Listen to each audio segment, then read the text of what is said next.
Fala aí galera, sejam muito bem-vindos a mais uma aula do curso de análise de malware do Guia do Hacker. Estamos aqui então na nossa quinta aula, certo? E nessa aula então a gente vai aprender um pouco sobre as técnicas anti-reversing, né? As técnicas que os malwares podem usar para tentar atrasar, né, o nosso trabalho de fazer análise. E a gente vai ver que são várias as técnicas e para várias técnicas, né? São técnicas contra técnicas. Então, a gente tem aí uma boa gama de coisas que a gente vai ver que podem ser usadas para tentar atrapalhar o processo de análise de malware, certo? E essa aula vai ser bem interessante, porque nós temos 5 tópicos, né, e 4 exemplos práticos, né, porque o último exemplo prático, no caso, eu estaria englobando os dois últimos tópicos aqui. Mas vai ser bem interessante essa aula, então, e com bastante prática no final. Vamos lá, então, o primeiro ponto que eu vou tocar aqui é justamente sobre as técnicas, né? Porque, como eu já falei nas aulas anteriores, nem todos os malwares que a gente for analisar, né, os malwares que a gente acha por aí na natureza, né, em seu habitat natural, eles não estarão nus, né, entre aspas, eles não estarão ali de bobeira com o código pronto para ser analisado, esse tipo de coisa, né? Então, na verdade, a maioria deles, né, grande parte, vai ter algum tipo de proteção, seja proteção como aquelas que a gente já viu, né, packers ou cryptors, ou mesmo proteção contra máquinas virtuais ou debuggers ou coisa do tipo. Então, como eu disse, tem várias técnicas que são utilizadas com esse propósito, né, com esse intuito de esconder o real funcionamento do programa, para esconder o código do programa, para que ou o usuário mais curioso, né, no caso o analista de malware, ou o software antivírus, para que eles não saibam o que esse executável faz, né, para que eles não saibam do que se trata. Então, nessa aula a gente vai ver como que funciona o mecanismo de funcionamento dos packers, né? A gente já viu mais ou menos o que eles fazem. Vamos entender também sobre os cryptors e os binders ou joiners, que são a mesma coisa. A gente vai ver também sobre técnicas que são utilizadas para fazer com que o malware saiba quando ele está sendo executado em uma máquina virtual.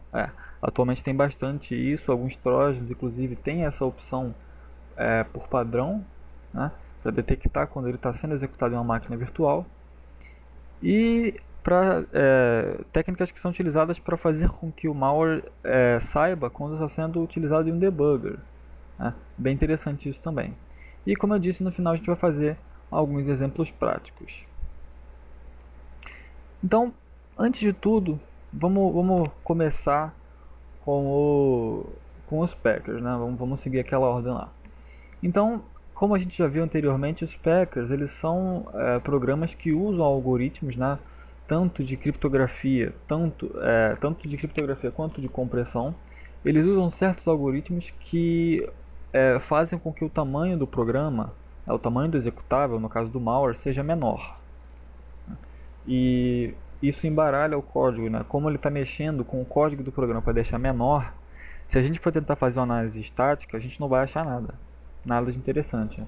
A gente não vai estar lendo o código do malware, a gente vai estar lendo o código da stub do packer, né, e não do malware. Então, muita gente ainda usa, né, apesar de não ser o principal mecanismo de segurança dos malwares hoje em dia, ainda tem muita gente que usa os packers.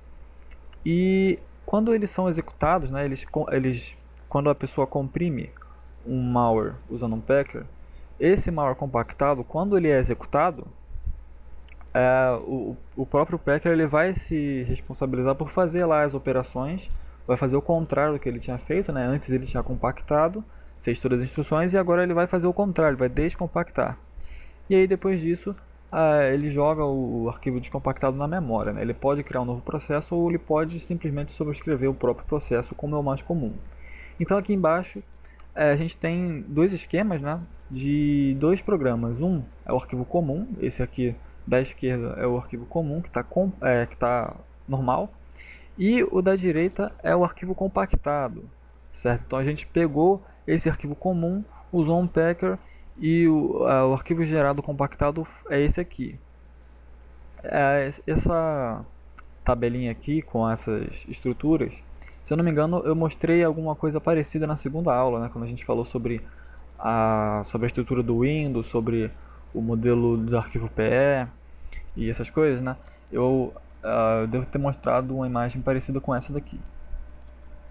Então, a gente pode ver aqui que no arquivo comum, o fluxo dele é normal, né? Então a gente tem primeiro aqui o DOS header, certo? Depois a gente tem o PE header, depois as tabelas, né? O section tables, e aí justamente embaixo das section tables a gente tem as seções em si. Então a gente tem a .text, onde tem o código, né, do programa. Inclusive eu marquei aqui embaixo a seção laranja, né, nos dois casos aqui, é onde está o entry point do programa. Então o entry point está sempre na seção .text. Pode ser que essa seção tenha outro nome, mas o código do programa está sempre na mesma seção do entry point. Tem a seção de dados, enfim, tem todas as seções aqui do executável. Já no arquivo compactado, a gente vê que ele tem também o DOS header, o PE header, o section tables, só que nas seções ele vai ter algumas diferenças. A primeira diferença é que o entry point ela não está na seção .text. A gente vê que na maioria dos packers são criadas seções novas e o entry point fica dentro dessas seções. Mas o que tem de tão especial nessas seções? Bom, eu já vou explicar.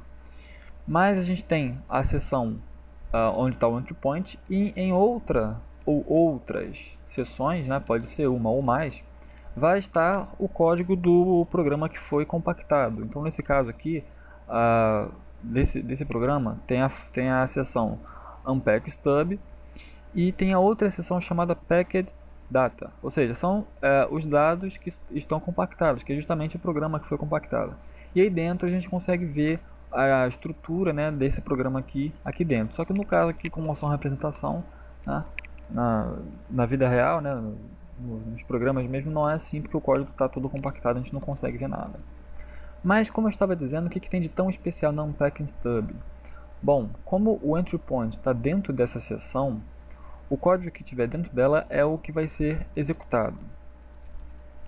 Então, na Unpacking Stub, o código, como eu disse, da Unpack Stub, ele é responsável por fazer a descompressão do executável. E aqui do lado, então, tem o esquema, né, do que acontece.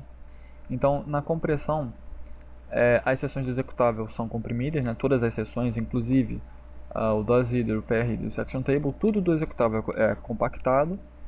E quando um outro executável é gerado, tudo isso que foi compactado é salvo nessa seção, né, que no caso é essa packed data que está aqui do lado. Então, tudo do executável antigo é compactado e salvo nessa seção. O packer então vai criar uma nova seção nesse executável novo e vai mover o entry point para ela. No caso, essa seção é da Unpacking Stub. E dentro dessa seção é onde vai ter o código que vai fazer a descompressão. Então, quando você executar um programa, já que o entry point dele está aqui, né, um programa compactado, como o entry point dele está na Unpack Stub, é o código dela que vai ser executado. Aí você abre o programa e a primeira coisa que a Unpack Stub vai fazer vai ser descompactar todo o código que está na outra seção. Depois de descompactado, esse código vai estar salvo na memória, mas ele não está sendo executado, né? Ele só vai estar lá, mas é como se fosse uma parte qualquer do programa, mas não está sendo executado ainda. Depois de fazer isso, depois de descompactar tudo, o packer ele precisa reconstruir os imports do programa original. A gente vê que tem o section table, tem tudo aqui, está faltando aqui só a IAT, né, import table.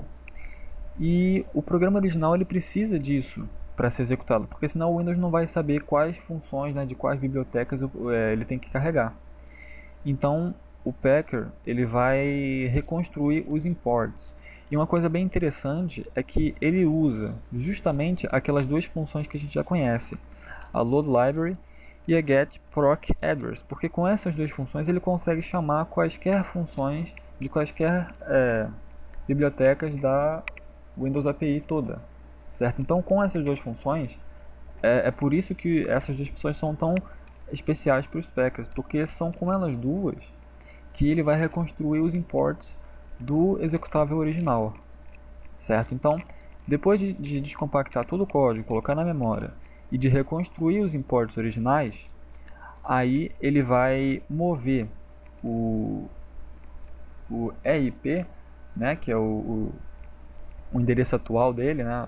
Você lembra que o registrador EIP é o que está armazenando o endereço que está sendo executado nesse momento, né, do executável. Ele vai mover o EIP para o entry point original. Então, o que eu quero dizer com isso? Eu quero dizer o seguinte: o código do programa está aqui na unpacking stub, né, do programa compactado. E aí o EIP, ele tá, vamos dizer que ele já carregou tudo, já descompactou tudo, reconstruiu os imports e está lá no finalzinho da unpack stub. Depois disso, a única coisa que você tem que fazer é mover, fazer com que a próxima instrução seja o entry point original, né, aqui do programa descompactado. E aí ele vai fazer o que a gente chama de tail jump, né, que está aqui escrito aqui embaixo, tail jump. É como se fosse um pulo, né? Então ele está aqui no final do unpack stub, ele vai pular lá para o código original, lá para o original entry point, certo? O famoso OEP. Então depois que ele fizer isso tudo, reconstruir tudo, colocar tudo no lugar, ele vai pular para o original entry point e vai começar a executar o código do programa em si, né? O programa já descompactado na memória, certo? Isso é bem interessante, né? Agora a gente já viu como que eles funcionam, né? Aqui tem a representação, né? Então, quando eles são executados, os packers, como eu disse, os arquivos compactados, né? O código que vai ser executado vai ser o da unpack stub, né? Onde está o entry point do programa, não o original, o entry point do programa compactado. A unpack stub vai fazer tudo o que precisa fazer, né? Para descompactar o arquivo. Depois ele vai reconstruir a IAT, né, import table, vai colocar tudo no lugar, vai alocar os endereços de memória, fazer tudo certinho. Depois disso, o controle, você vê aqui embaixo, ó, esse aqui é o código do arquivo e você vê que o entry point dele está lá no unpack stub, certo? Só que esse aqui no caso é o do arquivo que ele já foi descompactado, só que ele está sem os imports ainda. Tá, as tabelas estão todas, as seções estão todas aqui, mas ele está sem o import table. E o entry point está aqui embaixo, está na unpack stub ainda, né? Então lá fazendo todo o código. Aí o entry point foi e chegou,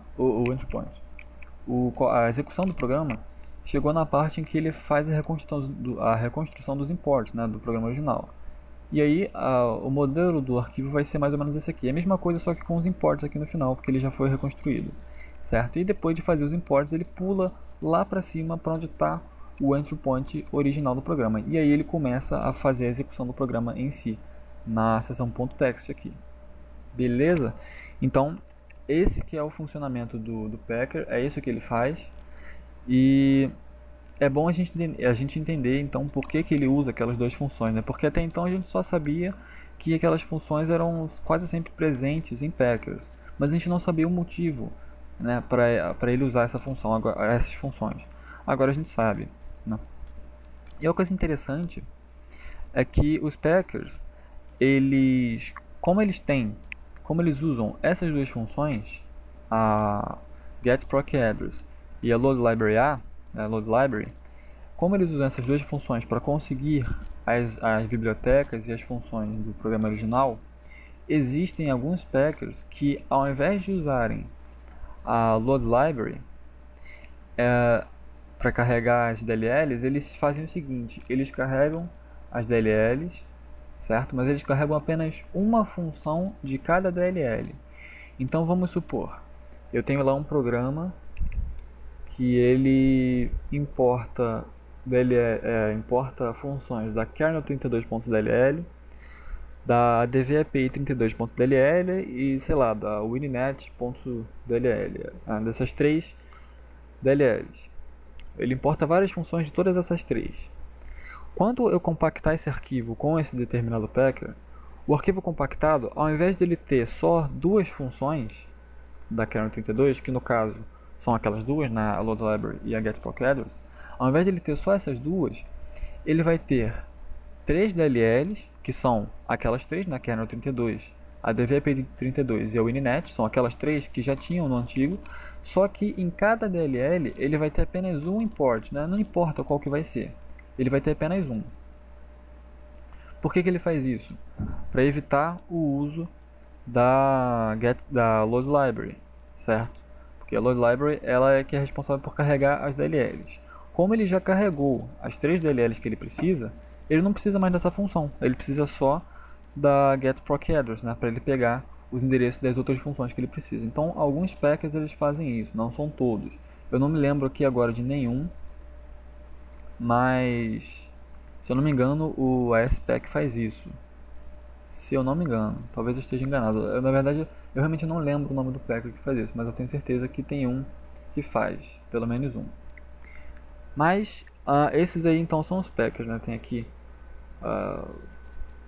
essas tabelinhas aqui, né, mostrando como que funciona. Depois de fazer tudo, o entry point vai lá para cima. E é isso daí. Como eu disse, né, depois do código todo estar descompactado, tem o tail jump, né? Depois inclusive dos imports terem feitos, o tail jump é a última coisa que a Unpack Stub vai fazer. Então, como eu disse, a Unpack Stub depois de fazer isso, ela precisa executar o código do malware original, né? Não adianta você descompactar o malware se você não vai executar, né? Então depois de fazer isso, né, depois de descompactar, ele precisa executar. E para fazer isso, é chamado o que a gente chama de tail jump. Nessa expressão aqui não é usado em termo técnico, né? É só uma coisa que a gente usa mesmo para chamar, uma denominação apenas. E o tail jump ele pode ser composto por algumas instruções que são bem peculiares, né? Então, como você vai chamar o original entry point, né? O entry point original do programa já descompactado, ele está lá em outra seção, ele está lá em cima, lá na .text, certo? E você pode chamar esse endereço, né, do entry point original de algumas formas. Por exemplo, o mais utilizado é o jump, né? O famoso JMP. A instrução é um pulo incondicional. Então, quando ele chegar nessa instrução, ele vai pular de qualquer jeito, certo? Ele vai e pula lá para o entry point original. Só que, como o jump ele é muito utilizado, alguns packers, alguns antivírus começaram a perceber, né, essa rotina. E aí os packers também perceberam que os antivírus perceberam isso e começaram a mudar. Ao invés de usar o jump, eles começaram a usar o call também, ou o hat, né? Por exemplo, call e aí o endereço do endpoint original, hat e o endereço do endpoint original. E essas três instruções fazem a mesma coisa, né? E inclusive pode ser usado mesmo as instruções nt continue ou zt continue, né? Que são funções da NTDLL. Então, caso o antivírus ou sei lá, o programa de segurança, caso ele fique procurando por algum call, alguma coisa assim suspeita, se ele não estiver monitorando a NTDLL, né, essas funções aqui, ele não vai pegar isso aqui, né, ele não vai detectar como suspeito. É lógico que, sei lá, esse exemplo que eu dei aqui é um caso meio extremo, né, porque o antivírus ficar detectando apenas uma chamada de uma função, sei lá, eu acho que não acontece isso, né. Mas é apenas um exemplo de que pode ser usado também funções da NTDLL, né, funções da Native API, para fazer a chamada do entry point original. Mas são apenas em casos mais raros, né? Os mais utilizados mesmo são o jump, o call ou o hat. Então, como eu disse, o que faz essa transição entre a stub e o código do executável original, né, o descompactado, a gente chama de tail jump ou também tail call, como é chamado. E geralmente esse tail jump ele é encontrado no final do unpack stub. Então você tem lá o código, não tem imagem aqui, mas você tem o código da unpack stub e lá no final você vai ver que tem um jump, um call, alguma coisa assim, para um endereço bem distante. Esse endereço distante geralmente é o entry point original. Geralmente, não é sempre. No caso do ASPack, ele não fica no final, ele fica bem no meio, né? Então é mais chatinho de você achar. Mas geralmente ele aponta para um endereço bem distante, certo? E aí no exemplo prático a gente vai ver direitinho como que é a cara desse tail jump, beleza? Então esses daí foram os packers.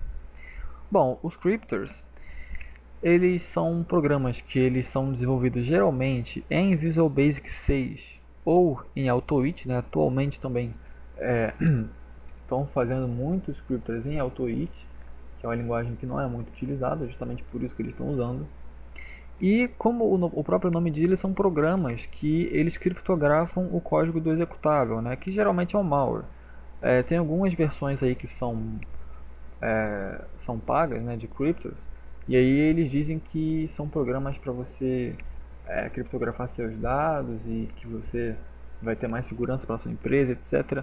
Mas isso aí tudo é só, na minha opinião, é só conversa para não ter problema com legalidade, com essas coisas assim, né? Porque a maioria das pessoas que compra é justamente para usar em Trojan, essas coisas desse tipo, para usar em malware. Mas enfim,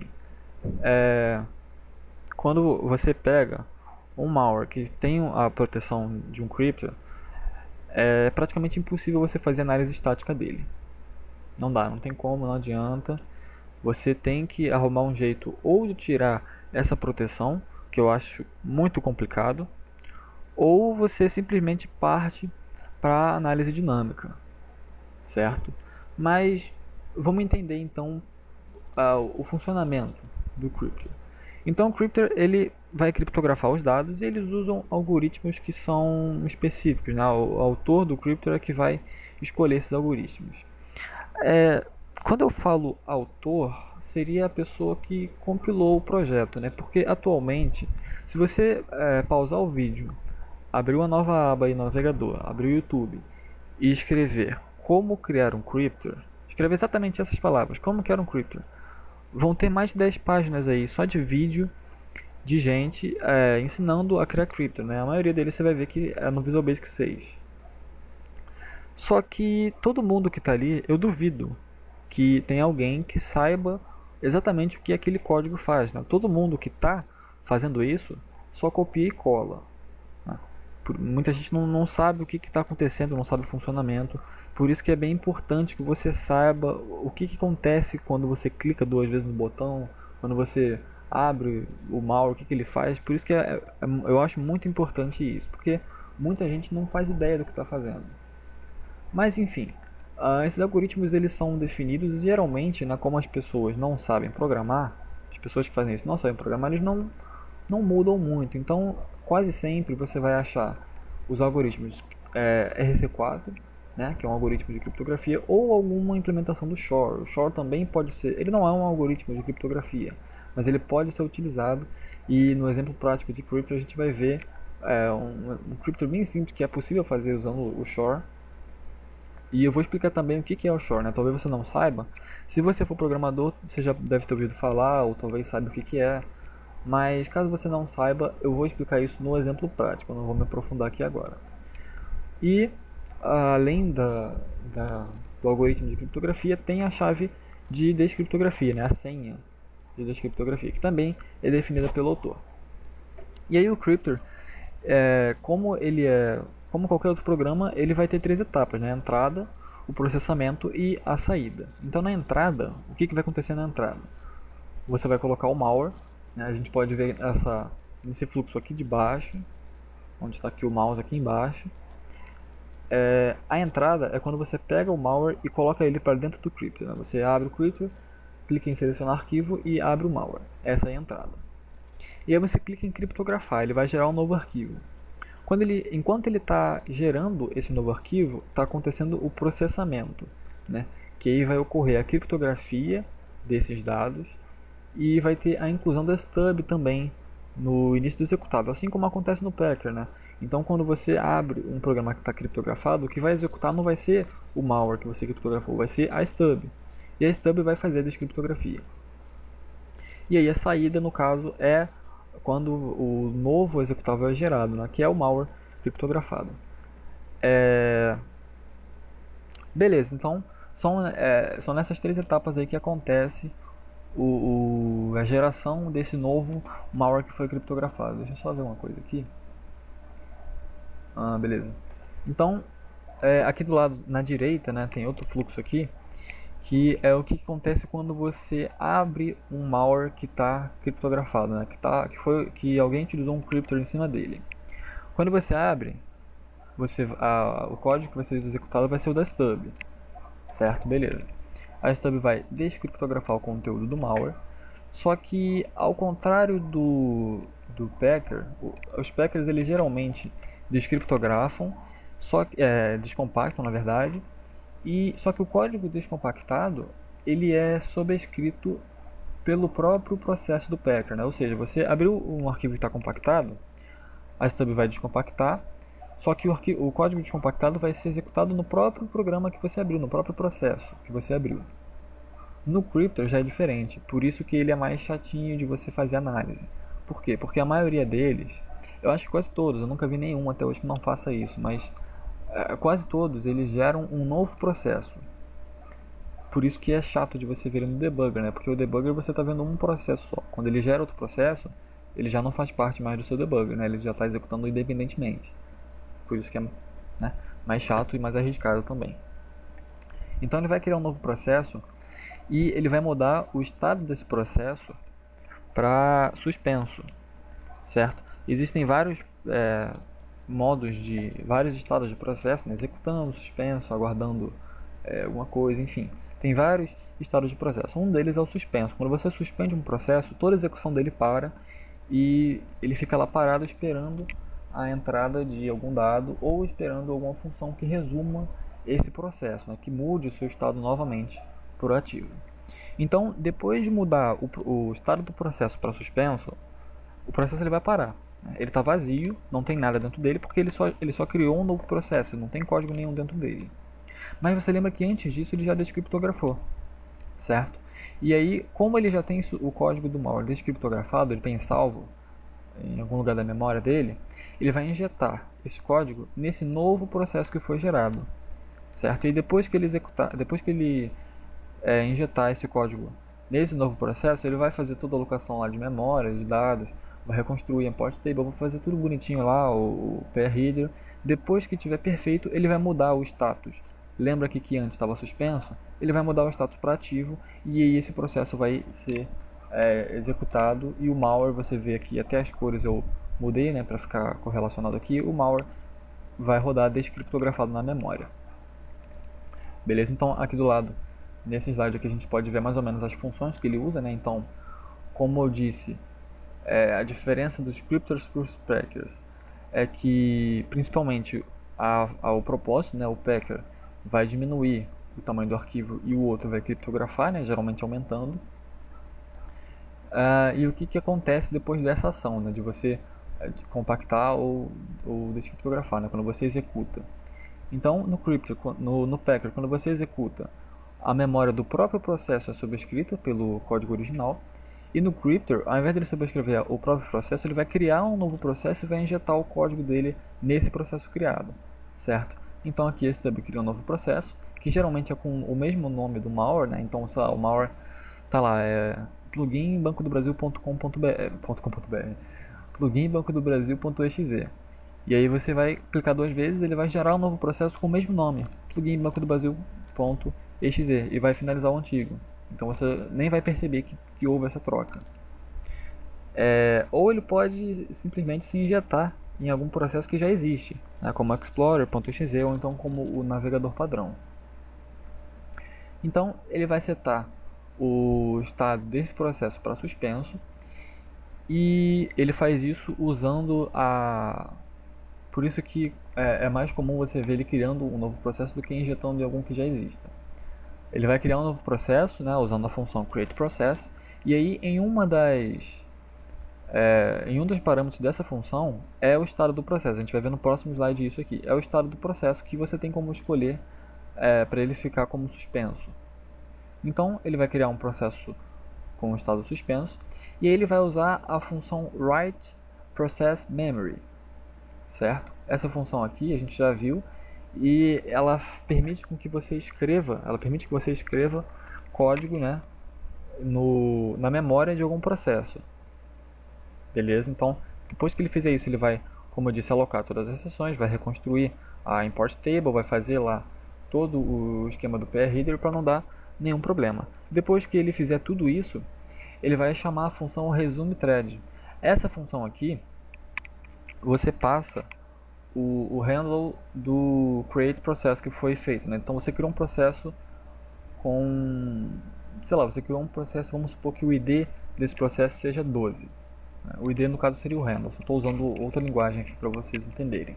Então você criou um processo lá com ID 12, você escreveu tudo o que queria, e aí você vai usar a função resumeThread para você mudar, né, o estado do processo que está suspenso, você vai mudar para ativo, né, para o running. E aí você vai passar o parâmetro 12, que é o ID do processo que foi criado, nesse resumeThread aqui. E aí ele vai mudar o processo que estava suspenso, vai mudar para executando e vai executar o código do malware que foi criptografado. E aí, como eu disse, depois que esse novo processo foi criado e já está sendo executado, o anterior, né, que continha o código da stub e o código criptografado, ele é fechado. Então apenas um processo que tem relação com o crypto, né, ele vai estar executando, que é justamente o malware em si, já descriptografado. Então aqui a gente consegue ver o seguinte: isso aqui é a primeira screenshot aqui de cima é a screenshot da pilha, né? Então ele deu um push aqui em todos os parâmetros, né? Você lembra que antes da call de algum processo, de alguma função, tudo que vem antes dela que tiver push são os parâmetros que vão ser utilizados por essa função. Então a gente vê aqui várias opções, né? E um dos parâmetros é o creation flags, que no caso aqui está setado como create suspended. Ou seja, quando esse processo for executado, ele vai ser executado como suspenso. Então ele vai executar e vai parar assim que ele for criado. Beleza? E o módulo filename, no caso, seria o nome do arquivo, né? O nome que vai para onde que esse processo está apontando. Que é esse pronto.exe, que foi só um exemplo que eu botei aqui. E aqui você vê, na segunda screenshot aqui embaixo, logo embaixo disso, eu abri com o Process Explorer, né, que é uma espécie de gerenciador de tarefas, só que melhorzinho. E você vê que tem o Olho Debugger, que é onde esse pronto.exe está sendo executado. E quando ele chama essa função createProcess, ele já cria um processo filho e você vê que a flag dele aqui está como suspenso, porque ele criou como suspenso. Beleza? Depois ele vai injetar o código do malware já descriptografado, né? Ele vai injetar nesse processo suspenso. E aí depois disso a gente vê aqui na terceira screenshot aqui embaixo que ele chama a função zw resumeThread. A função não é da Win32 API, é da Native API. Você vê aqui que ela é da NTDLL. Ele chama essa função e aí o processador, né, o código vai começar a executar uma série de instruções lá no kernel mode, né, vai passar coisa para o kernel, e aí depois disso tudo ele muda a flag, né, do estado do processo, ele muda para executando, né, para running. Ao invés de suspenso, ele fica running e aí executa o código do malware já descriptografado. Tranquilo? Esse aí então é o cryptor. Eu geralmente, quando eu pego algum cryptor e quando não estou com tempo, eu simplesmente parto direto para análise dinâmica, porque dependendo do tipo do cryptor é muito chato de você analisar, porque mesmo você setando o breakpoint e tal, às vezes você acha alguma função que você precisa de permissão, sei lá, do ring 0 para você conseguir fazer tal operação, e aí é complicado. Mas vamos prosseguir. Vamos agora falar dos binders, né, ou joiners também. Eles são a mesma coisa, são só dois nomes diferentes que podem ser usados. Então, os binders ou joiners, eles são programas, o que eles fazem? Eles também podem ser conhecidos como wrappers, né, nos Estados Unidos ou em outros programas. Eles fazem, em outros programas, em outros países, e eles fazem a junção de dois, né, geralmente dois, ou mais arquivos em um único arquivo executável.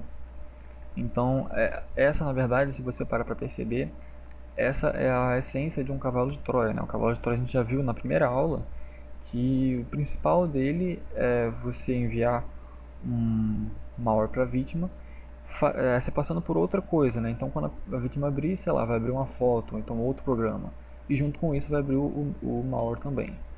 Então, eles fazem com que dois ou mais arquivos sejam executados e sejam injetados, na verdade, em um único executável. Então, quando você abrir esse executável, você vai estar, na verdade, executando outros códigos, né? Não só o código dele. Então, eles vão injetar o código desses executáveis, que geralmente é o malware e alguma imagem, ou o malware e algum, sei lá, algum programa, alguma coisa do tipo. Vai ser gerado um novo executável e ele vai abrir e executar tudo que você colocou nele. Então, assim como nos scripters nos packers, eles são compostos por um cliente. Talvez não nos packers a stub é incluída neles próprios, mas no crypter você tem um cliente e uma stub. O cliente é o binder em si, né? A interface que você usa. Quando você clica lá para você abrir e escolher os arquivos que você quer juntar, o que você está abrindo é o binder, beleza? E a stub é justamente o código auxiliar dele, né? Que vai fazer a separação desses arquivos adicionados. E aí o executável gerado vai ter o código dos dois executáveis, né? Que foram adicionados, sei lá, o malware e uma imagem. E o código da stub é que vai fazer a separação desses dois códigos e vai gerar os dois executáveis novos e vai executar esses gerados, certo? Então, o funcionamento dele é extremamente simples, né, o binder. Ele, dessas ferramentas aí que a gente está vendo, o binder é o mais simples de todos, é bem fácil de entender. Vamos supor o seguinte, eu tenho dois programas, certo? Eu tenho o binder e eu tenho dois programas que eu quero juntar. Um é um Trojan Downloader e o outro é sei lá, é um jogo pequeno. Um jogo de xadrez, vamos supor. Xadrez de computador, você executa o jogo e consegue jogar. Então eu tenho lá um Trojan Downloader e o jogo de xadrez. Os dois são executáveis. Quando eu abrir esses dois arquivos no binder e gerar um novo arquivo, o que o binder vai fazer? O que ele faz para gerar esse novo arquivo? Bom, ele vai copiar primeiro todos os bytes do meu primeiro arquivo, que pode ser ou o downloader ou o jogo, né, tanto faz, sei lá. Ele vai copiar todos os bytes do meu downloader e aí ele vai salvar em uma variável. Depois ele vai copiar todos os bytes do jogo de xadrez e vai salvar em outra variável. Depois ele vai juntar esses dois códigos, né, todos os bytes, no caso, seriam o código todo do programa. Ele vai juntar esses dois códigos, só que ele vai fazer uma separação entre eles. Ele vai juntar tudo em uma variável só. Só que para ele conseguir distinguir o que é um código, qual código é qual, ele vai separar com um delimitador. Esse delimitador pode ser uma string, né, tipo uma senha, sei lá, alguma coisa, uma string. E aí ele vai gerar um novo executável. O que esse código desse novo executável vai ter? Bom, o código do executável gerado vai ter primeiramente o código da stub, que eu já vou explicar o que ele faz. Depois ele vai ter o conteúdo da variável que foi gerada anteriormente. E qual que é esse conteúdo? É justamente o código do primeiro programa, o delimitador e o código do segundo programa, né? A gente pode ver aqui embaixo. Primeiro o código da stub, e aí o delimitador, né, para separar. Depois o código do primeiro arquivo, de novo o delimitador para separar. E o código do segundo arquivo. Beleza? Mas o que tem nesse código da stub então? É bem simples. Se você é programador, certamente você já ouviu falar da função split. Tá lembrado dela? Caso você não se lembre ou você não sabe o que é, a função split você passa dois parâmetros para ela. O primeiro parâmetro é uma variável, que geralmente é uma string. E o segundo parâmetro é o delimitador. Então, vamos supor, você tem... eu vou abrir aqui o Notepad para fazer a explicação. Vamos supor que eu tenho aqui o código do programa, né? Então você tem lá, sei lá, 4A, 5D, enfim, tem todo o código lá do programa. E aí depois você tem um delimitador. Vamos supor que o delimitador seja guia do hacker. Esse aqui é o meu delimitador.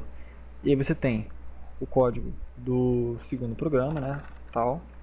Só que antes disso aqui, lembre-se que tem a stub, né? A stub também é um código, é um executável, tem tudo isso aqui, depois guia do hacker.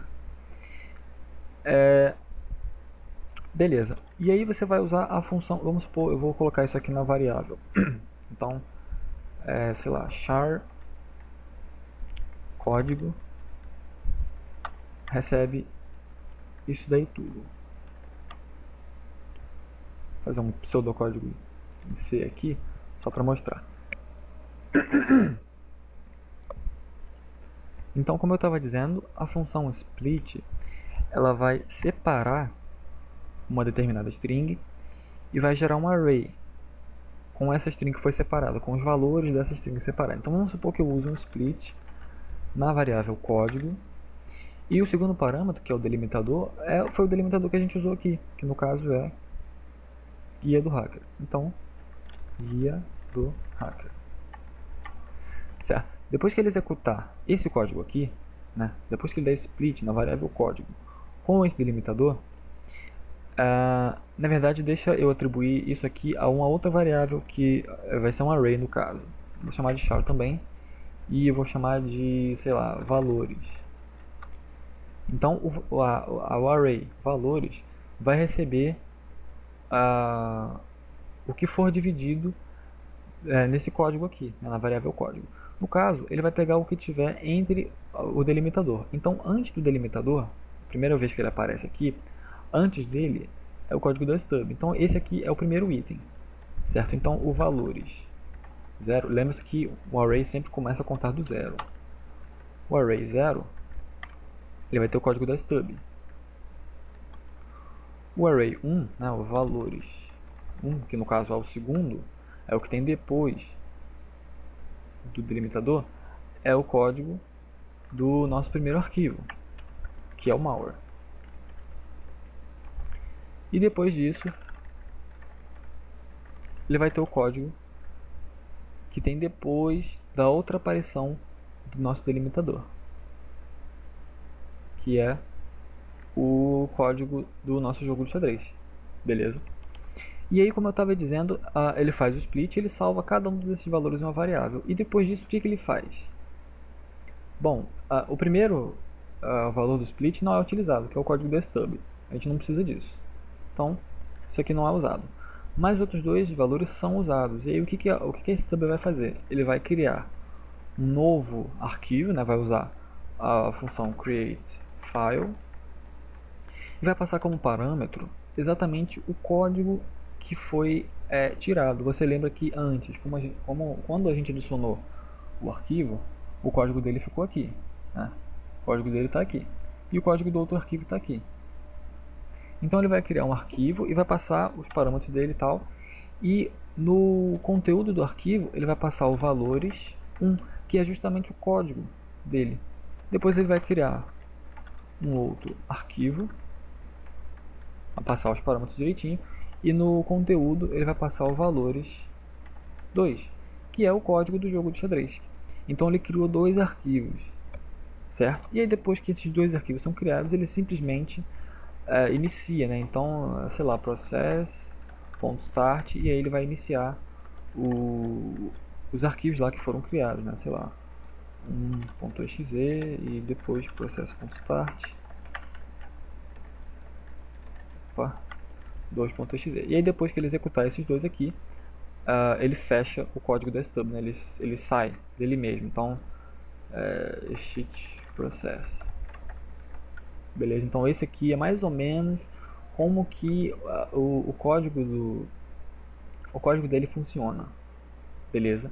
Então ele pega o conteúdo que está entre os delimitadores e vai gerar n executáveis, né? Onde n é o número de arquivos bindados, que no caso são dois, né? O nosso download e o jogo de xadrez. Beleza? Aí ele vai gerar e depois ele vai executar. Bem simples. Esse aqui é um binder que eu peguei o código na internet, na nossa aula prática. Eu vou mostrar o código dele. Código pequeno, tem menos de 20 linhas a stub, bem simples de entender. E aí que a gente vê, eu coloquei esses dois arquivos aqui, eu usei esses dois porque eles são pequenos, né? Então fica mais fácil de ver. Então eu usei esses dois arquivos. Esse xClient aqui é o cliente, é isso aqui que a gente está vendo, certo? A stub é justamente o que faz a divisão, né, do código desses dois arquivos, gera os arquivos e os executa.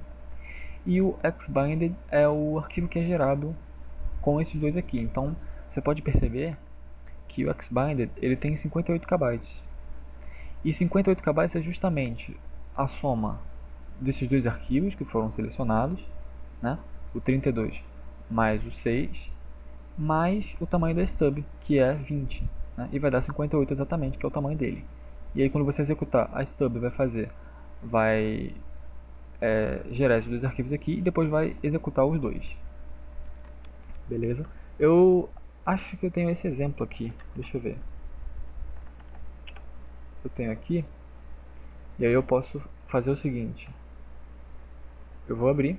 Esse aqui é o binder, né? Eu ia mostrar só no exemplo prático, mas como é bem simples, eu vou mostrar aqui mesmo. Então eu vou selecionar os dois arquivos mesmo aqui, né? O Apache DNS e o String Reaper.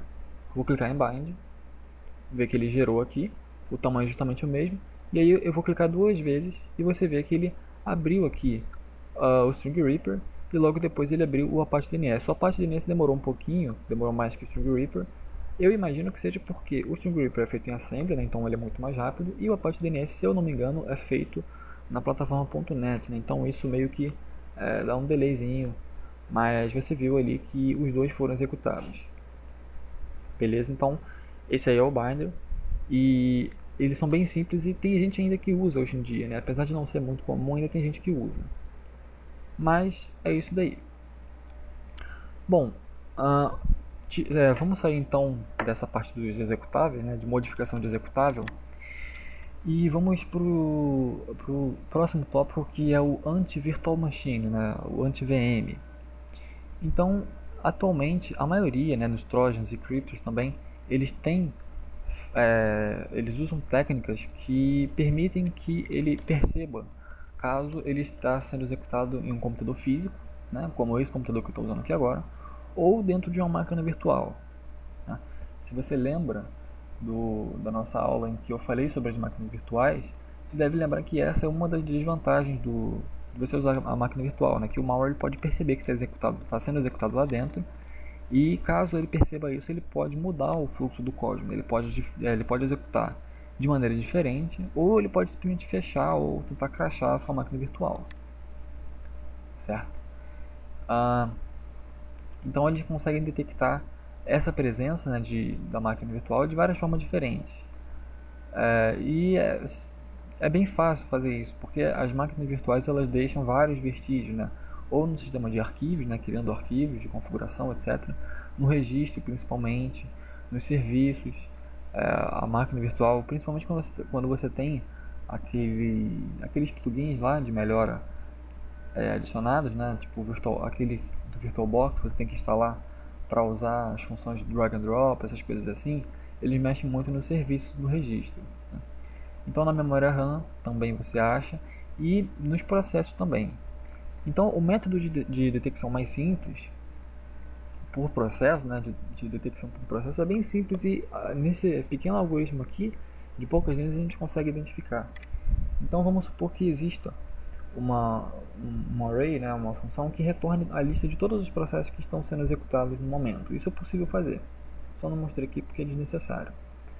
Mas aí, então ele vai fazer um loop aqui. Então para cada processo que estiver sendo executado, ele vai verificar o seguinte: se o nome do processo for vboxtray.exe ou se o nome do processo for vmware.exe, ele vai executar a função exitProcess, né, que vai fechar o executável. Caso contrário, ou seja, caso não exista nenhum processo com esses nomes aqui, ele vai executar a função downloadFile, que é uma função que eu botei aqui simplesmente para tentar, como se fosse uma função de um malware, né, para baixar um arquivo, como se fosse um Trojan Downloader. Então é uma verificação bem simples, ele simplesmente verifica todos os processos que estão abertos e compara o nome de cada processo com esses nomes aqui, que no caso é o vboxtray.exe e o vmware.exe. Como a gente sabe que esses dois processos aqui eles só são executados em máquinas virtuais, então o malware não vai ser executado, ou vai executar de forma diferente. beleza? Então, aqui a gente tem, são dois prints diferentes, eu coloquei eles juntos aqui, mas são duas imagens diferentes. Aqui na esquerda a gente consegue ver o gerenciador de tarefas da máquina virtual, e a gente vê aqui embaixo, está em vermelho, que eu coloquei aqui, que existem dois processos aqui, né? O Vbox Service.exe e o Vbox Tray.exe. Esses dois processos aqui eles são nativos do VirtualBox, eles só estão presentes apenas no VirtualBox. No seu computador real eles não vão rodar.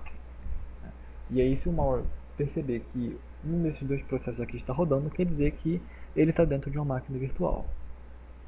E como eu disse aqui anteriormente, as máquinas virtuais elas deixam bastante vestígios na memória também. Então, se você abrir o Process Explorer e procurar por uma string na memória, né, nos processos, você vai ver que, por exemplo, pesquisar a string box. Você vai ver aqui, ó, vbox. No System32 tem essa DLL aqui, é uma modificação nos arquivos também, né, ele criou esse arquivo. vboxtray.exe, né, que no caso seria esse executável aqui. E várias outras coisas aqui do VirtualBox. Você consegue ver aqui bastante coisa. Esse outro print aqui, aqui na esquerda, a gente consegue ver uma janela do CMD, onde eu uso o comando netstart e o findStringBox. Né? O que esse comando faz? Ele vai procurar em todos os serviços que estão sendo executados a string box. E aí, no caso, você vê que existe o serviço VirtualBox Guest Addition Service, que é justamente aquilo que eu falei, né, aquele plugin que a gente adiciona logo quando a gente instala o VirtualBox para conseguir coisas adicionais, né, como compartilhar pasta, compartilhar clipboard, essas coisas assim. E aqui do lado tem, lá no System32, o VirtualBox criou, né, esses arquivos aqui.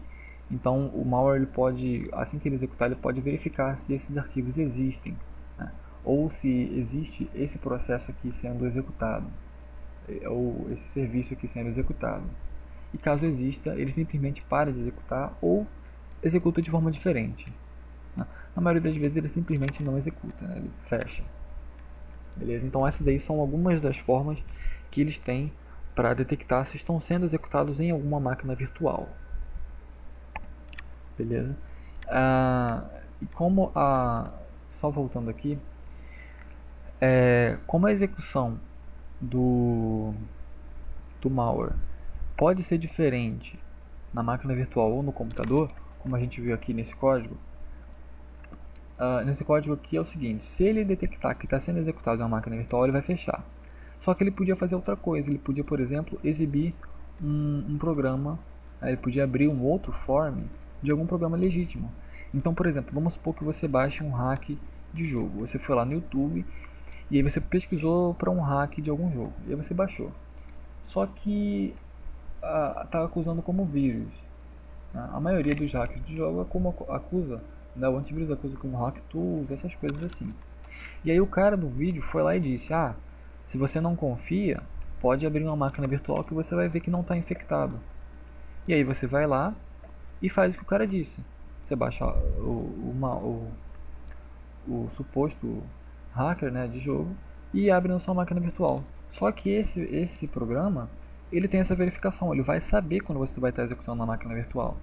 E aí quando você abrir na máquina virtual, ele não vai executar nenhum código malicioso, ele vai apenas executar, sei lá, ele vai abrir o form que mostra o hack do jogo. E aí você vai ver que o programa realmente aparenta estar funcionando e vai executar no seu computador real. Só que aí quando você abrir no seu PC real, o código ele vai saber que não está na máquina virtual e vai executar a função maliciosa. Então eu já vi pessoas, youtubers, fazerem isso nos seus canais.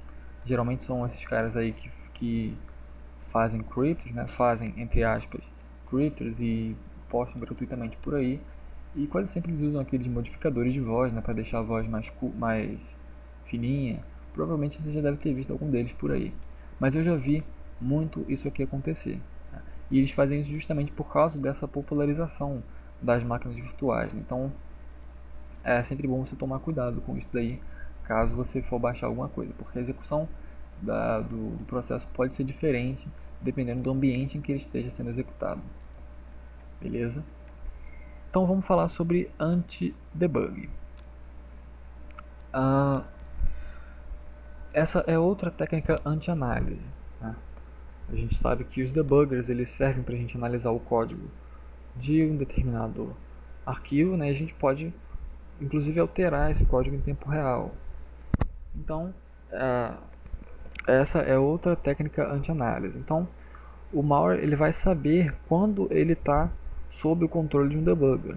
Então, assim como as técnicas de anti-VM, no anti-debug, caso o malware detecte que ele está sendo executado sob o controle de um debugger, ele pode ou alterar o fluxo de execução do código ou simplesmente fechar, como é na maioria das vezes, né? E ainda existem casos onde o malware consegue explorar alguma vulnerabilidade no debugger e faz ele crashar. Um exemplo disso é a versão 1.0 do OLE Debugger, que se você enviar vários, se eu não me engano, é porcentagem S o código, porcentagem S. Se você enviar vários disso daqui pro debugger, ele crasha, ele não consegue interpretar isso e para de funcionar. Então isso aí foi muito usado, mas na versão atual já foi corrigido, né? Por isso que é sempre bom você manter suas ferramentas sempre atualizadas. E assim como nas VMs, os debuggers eles também deixam vestígios no sistema, né? E na memória. Então eles podem fazer, né? O malware ele pode verificar esses vestígios para saber se tem algum tipo de debugger sendo executado. Mas a forma mais comum que é utilizada é usando a própria Windows API. A própria Windows 32 API ela fornece funções que permitem que o programa saiba se está sendo executado sob o controle de um debugger, certo? Então, eu dei 4 exemplos aqui, né, de funções que podem ser utilizadas e a principal delas é essa daqui: is debugger present? Pelo nome você já pode deduzir o que é, né? Essa função aqui ela foi feita exatamente para isso. Então, ela é a mais simples e a mais utilizada. Ela vai verificar a flag is debugged no PEB. PEB significa Process Environment Block, ou seja, bloco de ambiente de processo. Eu vou explicar isso aqui mais para frente. Mas essa flag ela vai retornar 1 em caso de estar sendo executado por um debugger, ou 0 caso ela não esteja. Não é um flag boolean. Então, se você vê um código aí que faça a chamada da função isDebuggerPresent, muito provavelmente depois dessa função aqui, você vai ver uma comparação, né, com o resultado e com algum valor. Então, se ele comparar com 0 e der ok, né, se o isDebuggerPresent der 0, quer dizer que ele não está sendo executado. Mas se ele comparar com 0 e der diferente, ou seja, se a isDebuggerPresent for diferente de 0, então quer dizer que ele está sendo executado por um debugger. E aí o programa faz o que ele quiser fazer, né? Fecha ou enfim. A check remote debugger present é basicamente a mesma coisa dessa função aqui, né? Apesar desse nome aqui, ela não vai verificar um processo de um computador remoto ou de alguma coisa assim que envolva a rede. Não tem nada a ver. Ela simplesmente vai checar a mesma estrutura, né? A mesma flag, isDebugger, só que ele pode fazer isso em outros processos também. Então, se você tem um programa que usa essa função aqui, ele pode verificar se ele está sendo executado por um debugger e se outros processos também estão sendo executados por um debugger, certo? Mas geralmente quando ela é usada quando ela é utilizada com esse fim, né, de anti-debugger, o cara simplesmente passa o próprio processo como parâmetro para essa função aqui. Então ela funciona exatamente como essa aqui de cima, beleza? Existe a função NT-Carry Information Process. Eu escrevi aqui que é possível descobrir de várias formas, inclusive usando funções da Win32 API. Só que essa função aqui, pelo prefixo, você percebe que ela não é da Win32 API, né? Ela é da Native API. Então essa função aqui ela vai retornar informações de processos, né? Então o primeiro argumento que essa função aqui requer é o handle do processo, né? Por exemplo, o ID do processo. E o segundo argumento é o tipo de informação. Então você tem várias informações que você consegue com essa função aqui. E uma dessas informações se chama Process Debug Port, que atende pela offset 7, né? 7 em hexadecimal.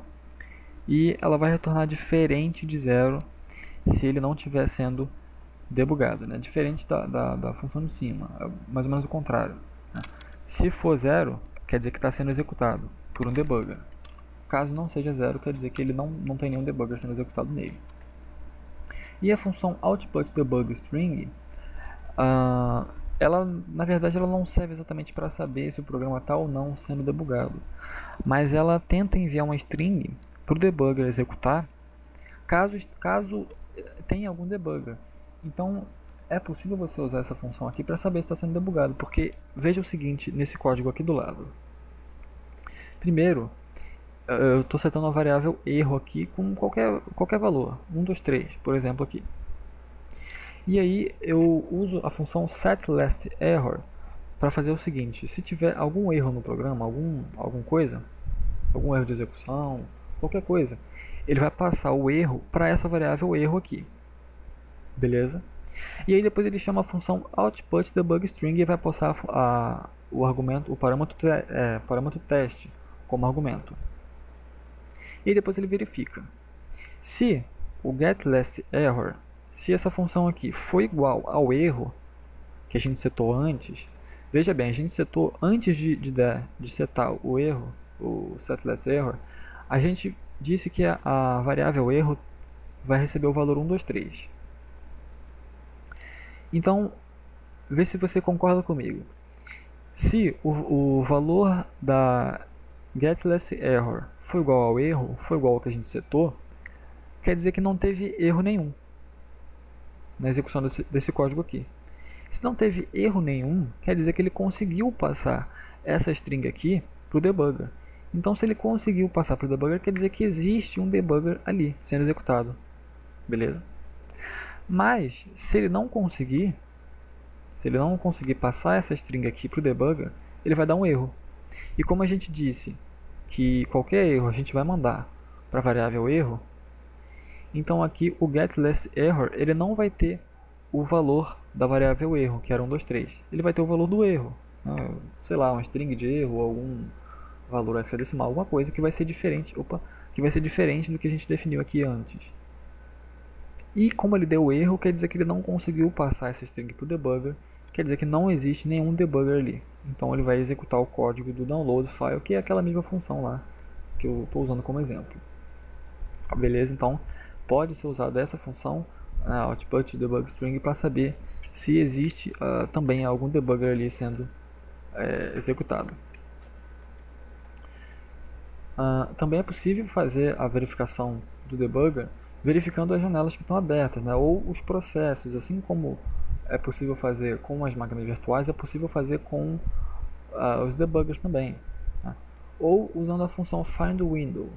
E aí você vai passar o nome da janela do debugger como parâmetro. Por exemplo, se a gente quiser saber se existe uma janela chamada OliDebugger e se ela está aberta. Deixa eu só editar isso aqui para ficar bonitinho para ver aqui.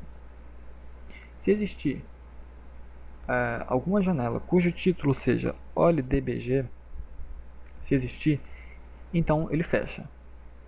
Ele dá um exit processo aqui. Caso não exista, pressupõe-se então que não tem nenhum debugger ali presente. Ele vai executar a função download file. Só que aí aqui do lado a gente vê o mesmo código de antes, né? Se o nome do processo for olidbg.exe, então ele vai fechar o processo. Se não tiver nenhum processo com esse nome, então ele executa a função de baixar o arquivo.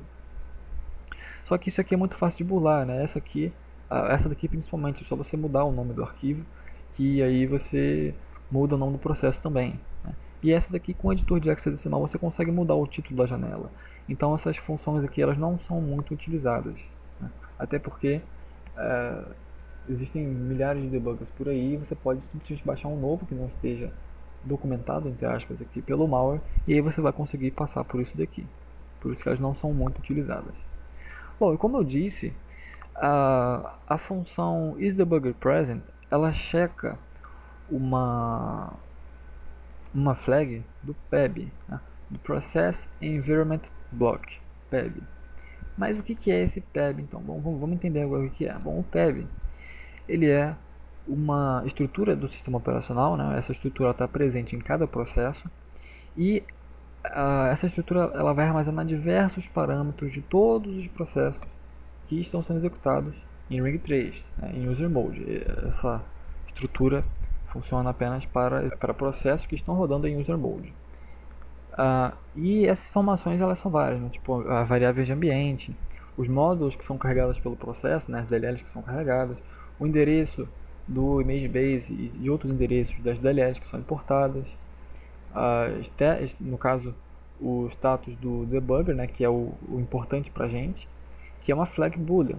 Então ele vai retornar 0 caso seja falso, né, caso ele não esteja sendo debugado, e vai retornar diferente de 0 caso seja verdadeiro, caso ele esteja sendo debugado. E o que aquela função isDebuggerPresent faz é simplesmente checar essa flag. Se a flag for 0, então ele vai retornar 0. Se a flag for diferente de 0, ele vai retornar 1. Né? Então, essa checagem ela pode ser feita manualmente, tá? Já que é fácil você tirar essa proteção, né? Porque o uso da Windows API para fazer detecção de debugger é o método mais óbvio que tem, porque você simplesmente usa essa função, né, isDebuggerPresent.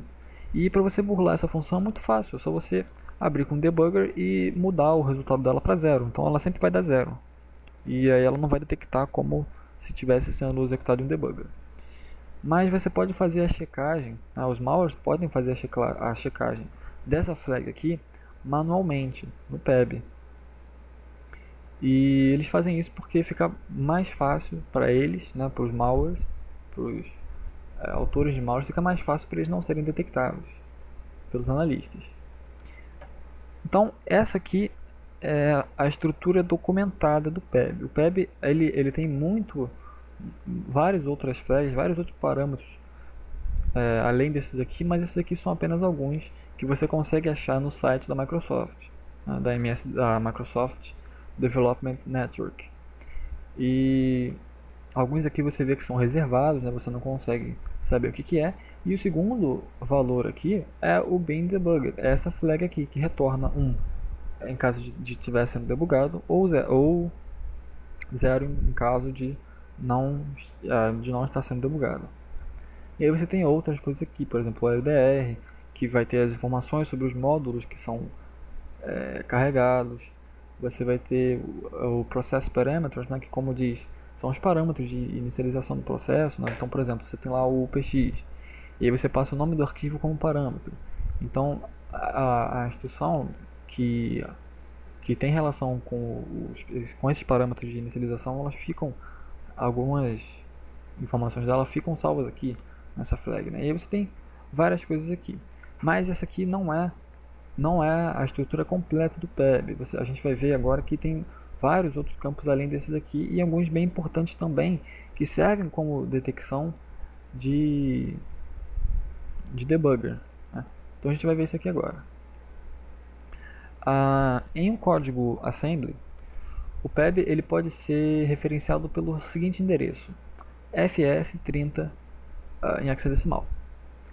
Esse registrador aqui, fs, se eu não me engano, ele é específico para você acessar instruções do sistema, né? E no caso 30 é o local na memória, né, o offset da onde começa o PEB.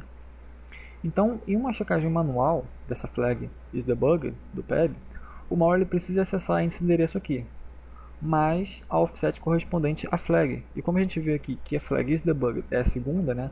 A primeira é essa daqui que é reservada, a gente não consegue saber o que é, e a segunda é o bin debugger. Como ela é a segunda flag, então a offset correspondente a ela é 02, né? É 2, porque ela é a segunda flag do PEB. Então, se você quiser fazer referência a essa flag, você vai ter que chamar o fs30 mais 2, né? fs32. E a gente vê aqui que essa comparação, né, você vai fazer essa referência aqui e o resultado que você obter vai ser o status dessa flag, né, que vai ser 0 ou 1. E aí você pode fazer essa comparação de duas formas principais. São várias formas que você pode fazer, mas essas são as duas principais. você tem o método move. Então a gente vê aqui nesse pequeno código de 4 linhas que ele faz o seguinte: ele move para o registrador EAX, ele vai mover aqui o ponteiro para o que tiver no FS30. A gente vê aqui que o FS30 é o conteúdo da PEB. Então ele moveu a PEB para o registrador EAX. Depois ele vai mover para o EBX, ele vai mover o valor do EAX mais 2. Antes disso, ele tinha o valor do EAX, estava contendo o valor do PEB. Depois disso, o valor do EBX vai conter o valor do EAX, que é o PEB, né? Então o valor do PEB mais 2. Por que 2? Porque a gente quer a segunda flag. Beleza? Então é a segunda flag que a gente quer. E aí, ele faz um teste no EBX para saber se ele vai ser 0 ou 1. E se for 0, quer dizer que não tem nenhum debugger e ele vai e pula para o download file. Beleza? Isso aqui pode ser usado também. Ao invés de ser feito o teste um ABX com ele próprio, você pode testar. Você pode usar a instrução comp, o CMP, que inclusive é usado aqui.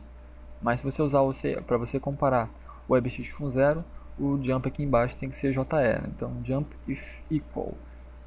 Beleza? Então, se essa comparação aqui for igual, né? Se o ABX for 0, então quer dizer que não tem nenhum debugger, ele vai e pula para a função download file. Beleza? No método de push e pop é a mesma coisa, só é outro jeito de você chamar isso aqui.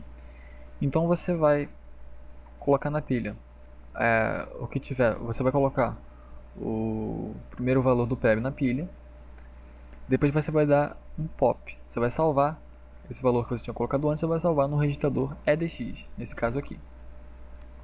E aí você vai comparar o EDX mais 2, você lembra que o EDX está contendo o que estava na pilha antes, né? Você push, você colocou na pilha, pop EDX você tirou da pilha e salvou no EDX. Então o EDX está contendo o valor do PEB, que a gente já sabe que ele é referenciado pelo FS30.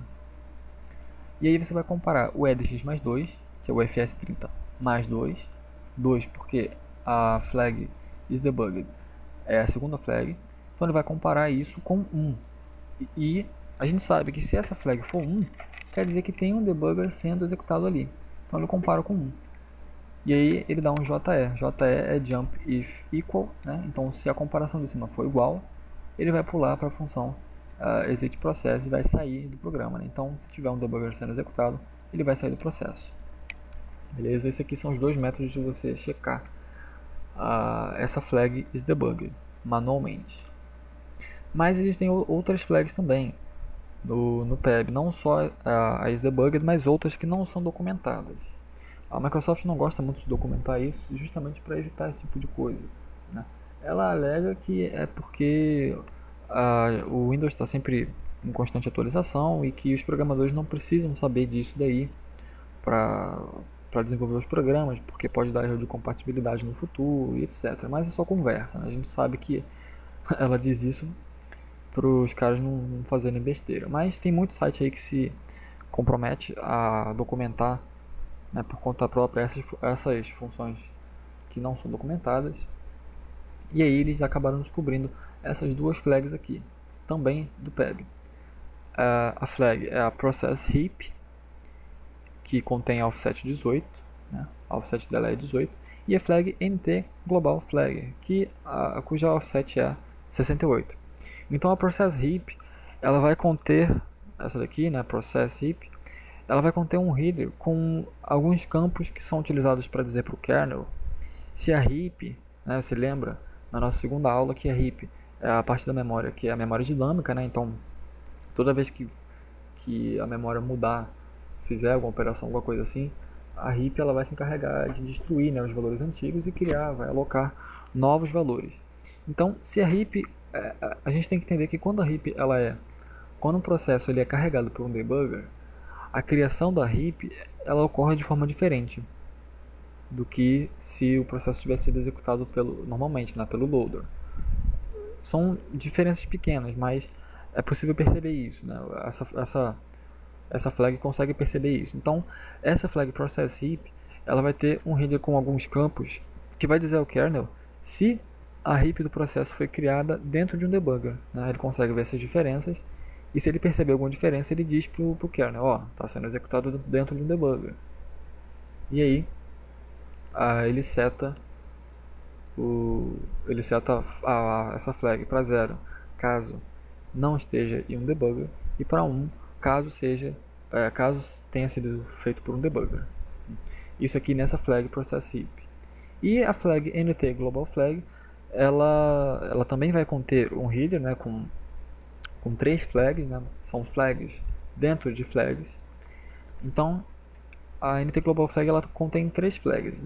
Pra gente não interessa agora quais elas são ou o que elas fazem, mas o que a gente tem que entender é o seguinte: quando o programa está sendo debugado, essas 3 flags são ativadas, as 3 simultaneamente. E a nt global flag, o valor que ela vai ter vai ser exatamente a soma dos valores dessas 3 flags que foram ativas. E a gente sabe que a soma dessas 3 flags vai dar 70 em hexadecimal.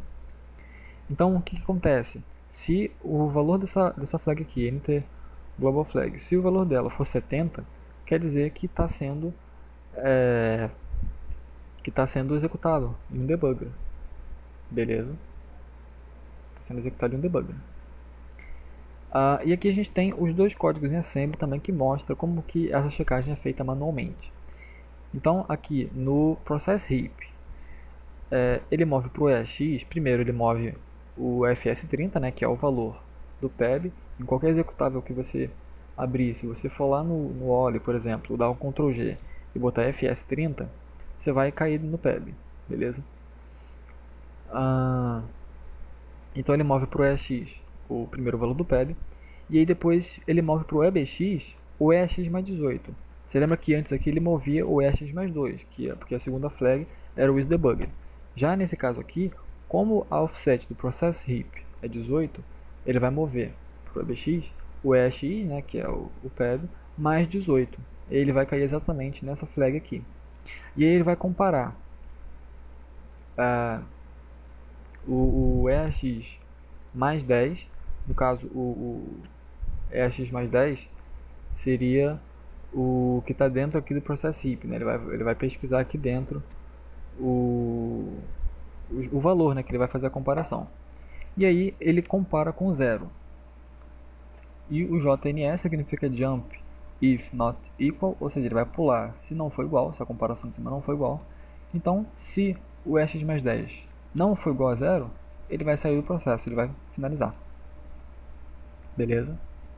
E no nt global flag segue mais ou menos o mesmo esquema, né? Ele move para o EAX o valor, o PEB, né? Ele manda o PEB para o EAX e aí ele compara o PEB que está no EAX mais o 68. Você vê aqui que a offset da nt global flag é 68. Ele compara o valor da nt global flag com 70, né? A gente sabe que quando está sendo debugado, as 3 flags da nt global flag são setadas e a soma dessas flags dá 70 em hexadecimal. E aí ele compara o valor com 70. Caso essa comparação seja verdadeira, né, quer dizer que as 3 flags estão setadas e quer dizer que o processo está sendo debugado. Ele vai lá e sai. Mas por que você está usando o JZ aqui?